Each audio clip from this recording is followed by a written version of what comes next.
my older child often comments on the fact that like there's not a lot of children's books written about single parent families, and that she doesn't see herself reflected in like a lot of children's books have a very like ideal heteronormative family, and they don't even necessarily represent like single parent families, let alone like queer families. Right. Like there are like I think my kids, to them it's like it's no big deal. Like if I wanted to like get married to another woman, they're just like, okay, cool, we like women anyway. So Yeah. like to a lot of kids, I think it's like not really a big deal anymore.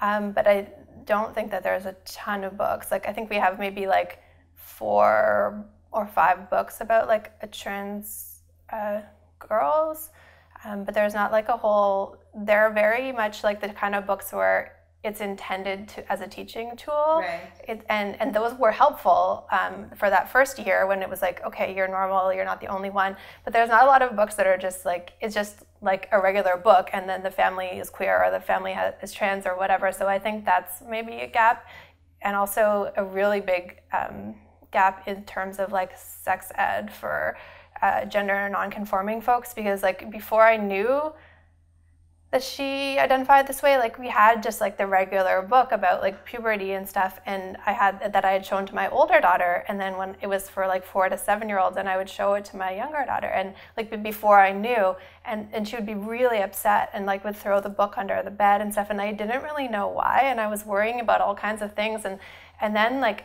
I clued in when she started identifying as a girl. I was like, oh, those books are really not safe. Like, I'm such a bad parent. I've been totally traumatizing my child. So we found like another book. There's a book called Sex is a Funny Word. But even now, I have a hard time getting the conversation started because I think like she was like so traumatized like by like all these like, on the boys grow up to be men. And like, so there needs to be like, I think just having my experience, like I talked to them one time and like, you know, and you have a sperm and an egg and they join together to make a baby. And my younger child was like, oh, so I have little tiny eggs inside of me, mommy? I was like, oh dear, like this is gonna be complicated. So I think there needs to be maybe like, that needs to be considered in sex ed in schools, because like you're actually gonna like traumatize like gender non-conforming people by like teaching them about puberty and stuff in a way that doesn't include them, like just based on like my own experience with a very small child who's not even like at that stage yet. So I think that's something that teachers should be aware of too, like the way you teach like physical education and like about puberty and stuff, like maybe that's better to come from an expert rather than like just a teacher that has no idea. Like I can just imagine like how many kids sat in that class and were just like completely freaked out and didn't feel like they were being represented. So I think that's important.